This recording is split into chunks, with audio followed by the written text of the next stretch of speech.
Bismillahirrahmanirrahim. Assalamualaikum warahmatullahi wabarakatuh.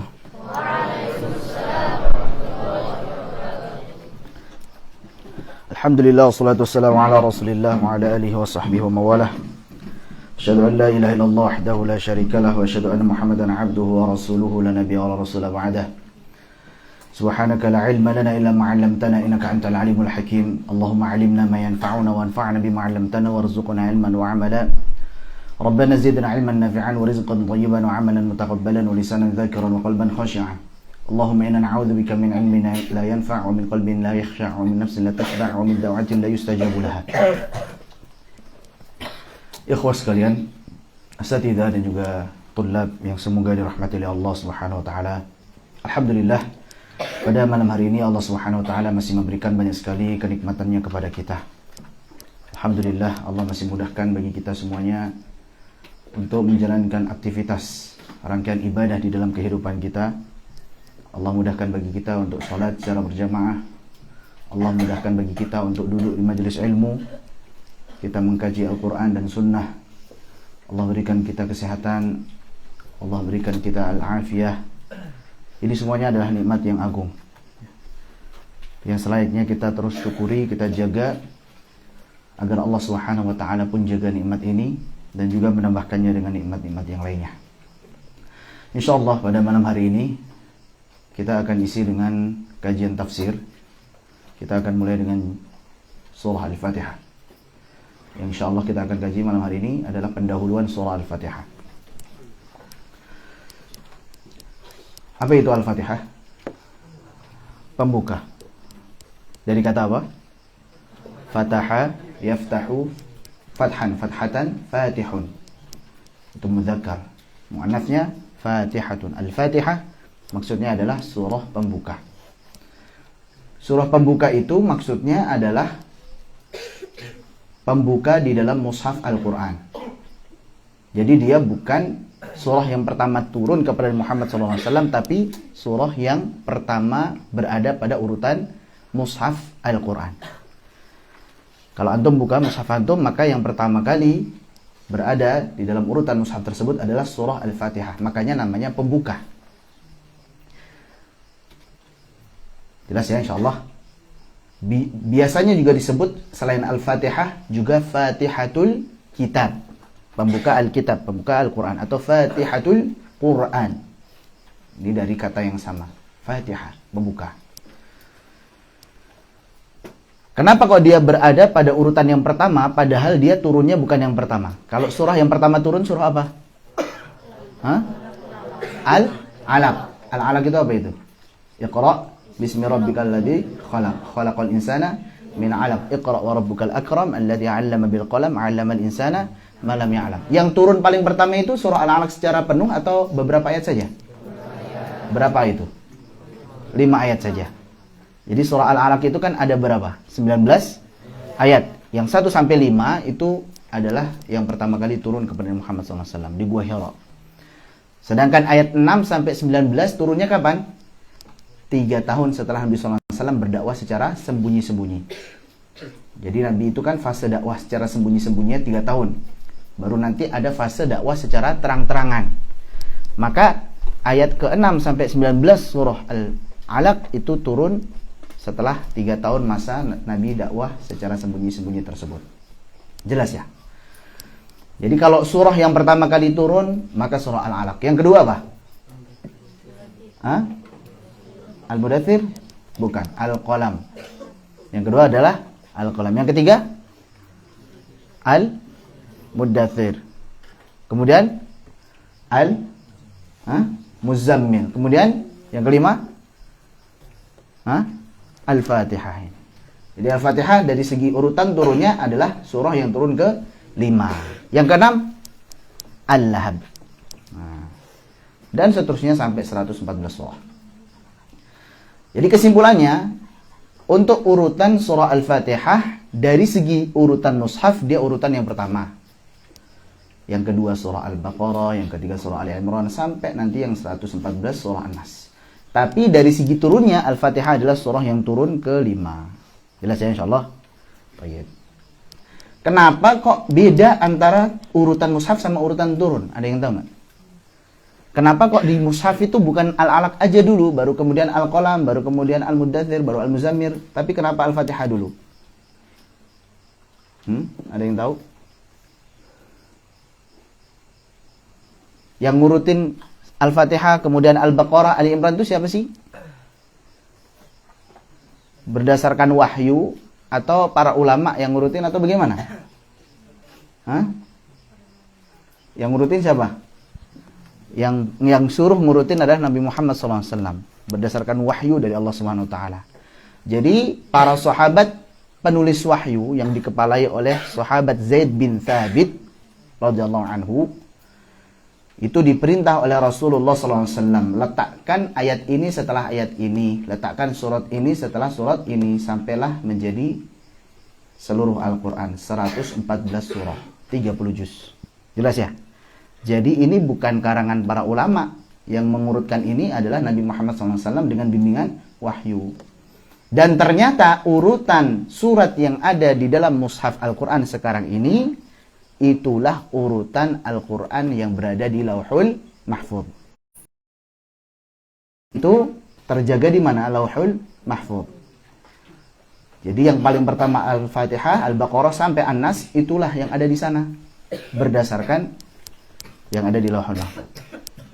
Jelas ya? Turunnya di halaman sekian sampai sekian dulu. Halaman sekian. Ada yang sudah hafal surah Al-Furqan? Belum ya? Dalam surah Al-Furqan ayat ke-32 antum catat tuh. Surah Al-Furqan. Wa qala alladziina kafaru laula nuzzila 'alaihi al-Qur'anu jumlatan. Orang-orang kafir mereka protes. Kenapa kok tidak diturunkan Al-Quran kepada Muhammad itu secara sekaligus saja sih? Kenapa turunnya berangsur-angsur? Al-Quran kan turunnya berangsur-angsur tuh, nyicil, dikit-dikit. Dikit berangsur-angsur. Kadzalika linutsabbita bihi fuadak. Alasannya adalah untuk memperkokoh, memperkuat, memantapkan hati Nabi Muhammad SAW. Tsabbata yutsabbitu tatsbitan, memperkokoh. Nabi Muhammad SAW. Jadi Nabi terkadang dia bersedih. Jadi beliau bersedih karena kaumnya mendustakan beliau, memberikan julukan-julukan yang buruk. Dikatakan sahir, penyihir, dikatakan syair, penyair, dikatakan kahin, dukun, dikatakan bahkan ada yang jadi syahidah pertama, dibunuh. Bahkan beliau pun pernah dilempari batu. Bahkan beliau pun juga pernah gigi-giginya patah karena merasakan walaqad kudzibat rusulun min qablika fasabaru ala ma kudzibu wa udhu hatta atahum nasruna. Sungguh sebelummu telah ada rasul-rasul yang diutus dan mereka pun juga didustakan. Kaumnya tidak percaya. Kaumnya mengganggu, mencemooh, bahkan menyiksa, bahkan ada sebagian nabi yang dibunuh. Tapi mereka sabar. Nabi diingatkan tentang kisahnya Nabi Nuh. Nabi Nuh itu berdakwah kepada kaumnya berapa tahun?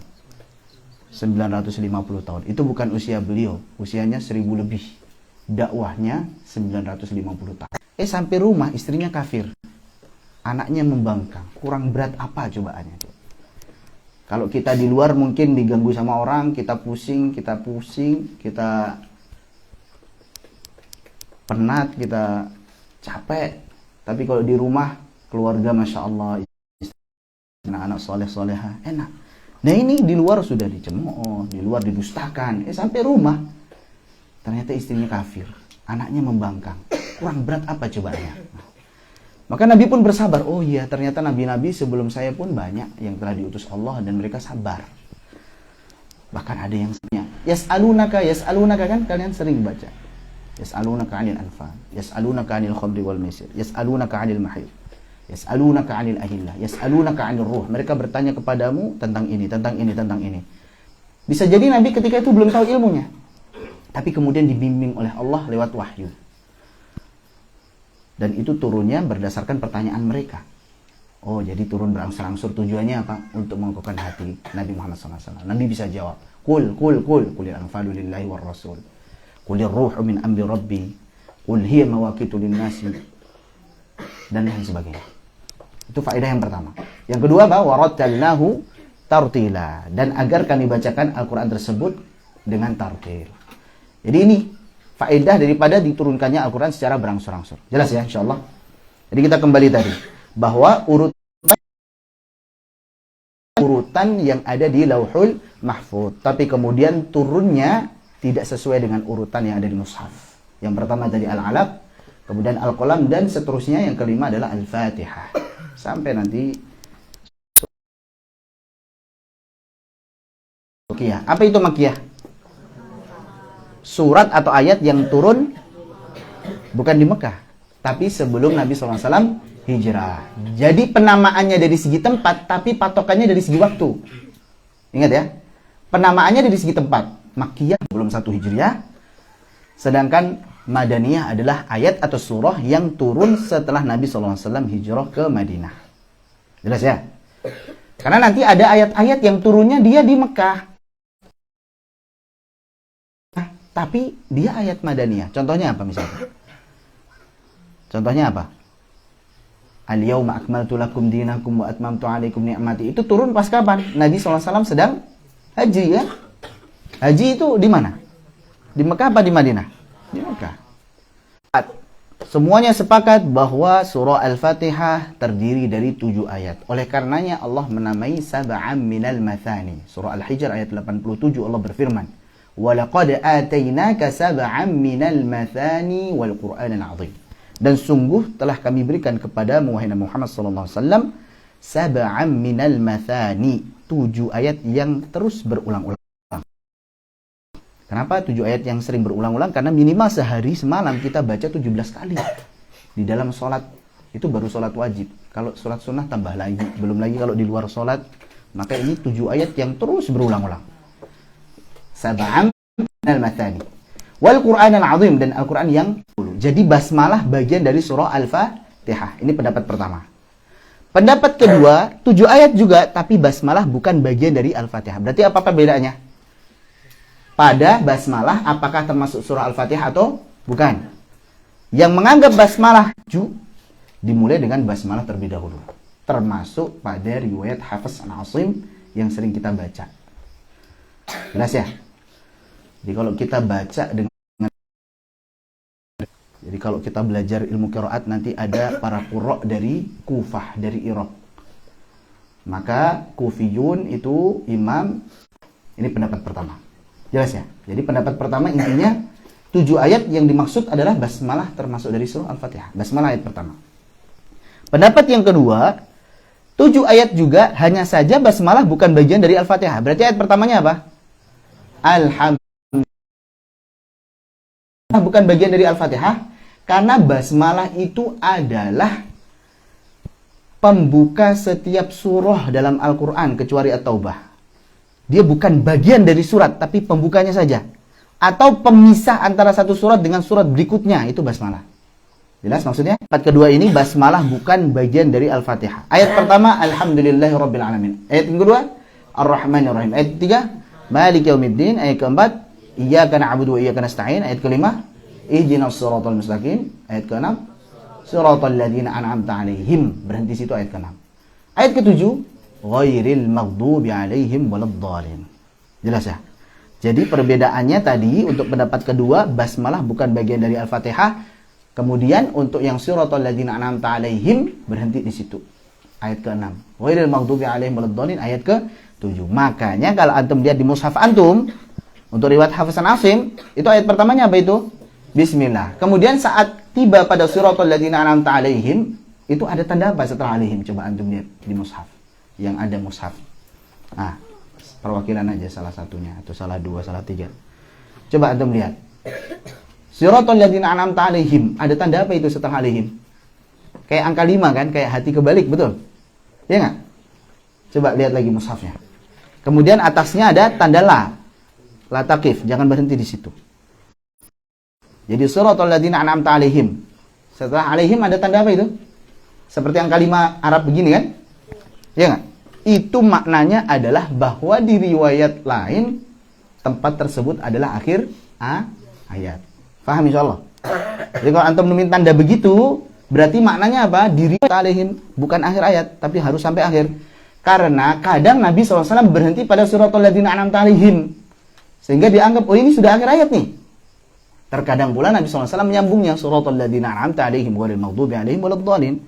Faham insyaallah? Bisa beda tadi penghitungannya, karena Nabi pernah ngamalin dua-duanya. Pernah berhenti pada alaihim yang pertama, sehingga dianggap disambung sampai akhir, sehingga dianggap, oh ternyata akhir ayatnya ya udah sampai waladdallin. Paham ya insyaallah ya? Baik. Kita ulangin tadi. Surah Al-Fatihah ada berapa ayat? 7. Ada berapa pendapat nih 7 ayat nih?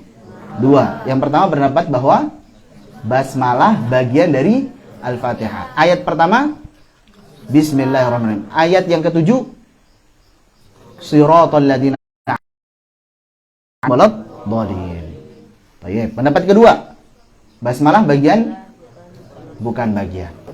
Basmalah bukan bagian dari Al-Fatihah. Baik. Ayat yang ke-6 Siratal ladzina an'amta alaihim. Ayat yang ke-7 ghairil maghdubi alaihim waladdallin, dengan sir kan? Bismillahirrahmanirrahim. Bil alamin. Sebagian lagi Bismillahirrahmanirrahim. Sebagian lagi enggak baca basmalah sama sekali. Nah, ada 3 cara nih. Yang pertama tadi, sebagian lagi enggak baca bismillah sama sekali karena basmalah bukan bagian dari Al-Fatihah. Nah, jadi perbedaan dalam qiraat tadi ternyata juga nyambung pada perbedaan dalam fikih. Untuk Imam Abu Hanifah, beliau membaca, diikuti pula oleh Imam Ahmad bin Hanbal. Jadi mazhab Hanafi dan mazhab Hambali itu membaca basmalahnya dengan lirih. Faham? Jadi kalau semuanya Alhamdulillahi Rabbil Alamin, ini yang dipakai mazhabnya siapa? Imam Abu. Baik. Jadi untuk mazhab Syafi'i membaca basmalah dengan keras. Kemudian ada yang tanpa basmalah, langsung Alhamdulillahi Rabbil Alamin. Basmalahnya nggak dibaca sama sekali. Ini madhabnya siapa? Imam Malik. Madhab Maliki tidak membaca basmalah pada surah Al-Fatihah. Kenapa? Turunan sukunya Nabi Muhammad bukan Quraisy. Jadi kalau Imam Ibnu Katsir Al-Makki, beliau menganggap bahwa basmalah adalah ayat yang pertama. Sehingga Imam Syafi'i, beliau membaca dengan versi qiraahnya Imam Ibnu Katsir karena beliau tinggal di Mekah. Sedangkan Imam Malik, beliau tidak membaca basmalah karena imam. Sedangkan untuk Imam Abu Hanifah dan juga Imam Ahmad bin Hanbal, beliau ngambil tengah-tengahnya, baca tapi lirih gitu. Basmalahnya dibaca, cuman lirih. Jelas ya? Jadi kesimpulannya tadi, kalau dari segi qiraat, ada yang menganggap basmalah bagian dari Al-Fatihah, ada yang tidak menganggap basmalah bagian dari Al-Fatihah. Dari segi ilmu fikih dibagi 3 cara. Ada yang baca dengan lirih, ada yang baca dengan jahar, ada yang tidak membaca. Faham? Siapa tadi yang baca dengan sir? Hah? Imam Abu Hanifah dan Imam Ahmad bin Hanbal. Madhab Hanafi dan madhab Hambali. Siapa yang membaca dengan jahar? Madhab Syafi'i. Siapa yang tidak membaca? Itu ada dalilnya semuanya kalau kita kupas. Makanya tadi yang satu menganggap basmalah bagian dari Al-Fatihah karena memang dengar Nabi SAW dengar Al-Fatihah, baca Al-Fatihah. Yang satu menganggap basmalah bukan bagian dari Al-Fatihah karena tidak dengar Nabi SAW baca tidak dengar Nabi SAW baca basmalah. Tidak baca. Baik, lanjut. Nah, dikit lagi aja.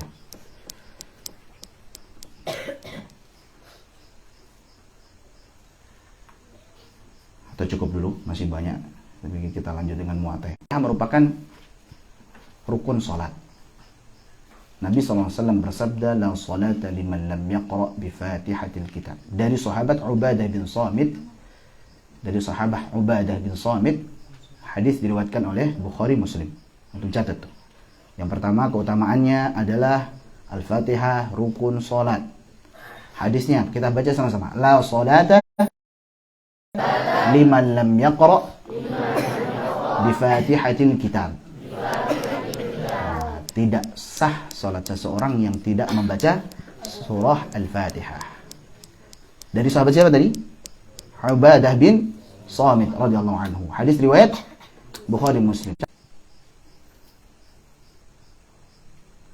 Hadis dari Abu Hurairah radhiyallahu anhu diriwayatkan oleh Imam Muslim. Dari Abu Hurairah radhiyallahu anhu diriwayatkan oleh Imam Muslim. Nabi SAW bersabda, "Man shalla salatan lam yaqra fiha bi ummil Qur'an fahiya khidajun ay ghairu tamam."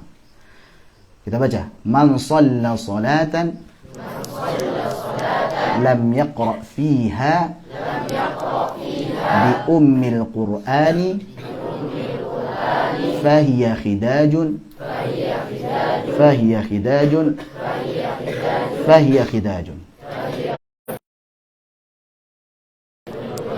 Apa ghairu tamam? Tidak sempurna. Jadi setiap rakaatnya dibaca nih. Rakaat pertama, rakaat kedua, rakaat ketiga, rakaat keempat. Dibaca. Hanya saja nanti kita akan bahas kalau imam baca Al-Fatihah, apakah kita juga baca atau kita surah paling agung dulu. Surah paling agung, paling mulia. Hadis dari sahabat Abu Sa'id Rafi' bin Al-Mu'alla. Siapa tadi? Abu Sa'id Rafi' bin Al-Mu'alla. Jadi Nabi SAW beliau bersabda, maka kemudian Nabi menarik tangan sahabat Rafi' bin Al-Mu'alla tadi, kemudian salat terlebih dahulu. Falamma aradna an nakhruja minal masjid qultu. Tatkala kita mau keluar dari masjid, maka saya pun mengatakan. Siapa yang mengatakan? Sahabat Abu Sa'id Rafi' bin Al-Mu'alla. Ya Rasulullah, innaka qulta la'u'allimannaka a'zama suratin fil Qur'an. Wahai Rasulullah, bukankah tadi engkau mengatakan kepadaku, saya pasti akan ajari kamu surah yang paling agung dari Al-Quran. Maka Nabi SAW pun bersabda apa? Alhamdulillahi Rabbil Alamin, hiya sab'ul mathani wal Qur'anul azim alladhi utituhu. Alhamdulillahi Rabbil Alamin maksudnya surah Al-Fatihah. Jadi bukan Alhamdulillah Rabbil Alaminnya saja, tapi ya Alhamdulillah Rabbil Alamin sampai waladhdallin, itu maksudnya. Jelas ya? Di sini juga sebenarnya ada isyarat nih. Kenapa kok Rasul memulai dulu Alhamdulillah Rabbil Alamin? Nah, nanti kita akan bahas mana yang dikuatkan oleh para ulama. Sebenarnya basmalah itu bagian dari Al-Fatihah atau bukan sih? Nah, kita bahas untuk detailnya. Yang jelas bahwa surah Al-Fatihah Alhamdulillah Rabbil Alamin sampai waladhdallin itulah surah yang paling agung, yang disebut sebagai 7 yang berulang, 7 ayat yang berulang-ulang. Dan disebut pula sebagai Al-Quran Al-Azim, sebagai Al-Quran yang agung. Jadi surah Al-Fatihah nama lainnya adalah Sab'un Al-Mathani. Al-Fatihah sebagai ruqyah. Apa itu ruqyah? Ruqyah itu apa sih? Waqila man. Apa itu? Ruqyah itu apa sih? Atau gitu. Ya, orang lagi kesurupan itu sakit gitu, lagi dirasuki. Jadi arti secara umumnya ruqyah itu adalah obat. Jadi kalau penyembuh atau obat itu biasa disebut ruqyah aja. Padahal ruqyah itu diobati maksudnya. Ini lagi sakit ini, diobati. Baik. Nah, kalau yang ini, yang keempat ini dari sahabat Abu Sa'id Al-Khudri radhiyallahu anhu. Beda kan ya, yang ketiga tadi dari Abu Sa'id. Mereka pengen tanya, apakah kalian berkenan kami untuk mampir? Maka mereka pun enggan, nggak boleh.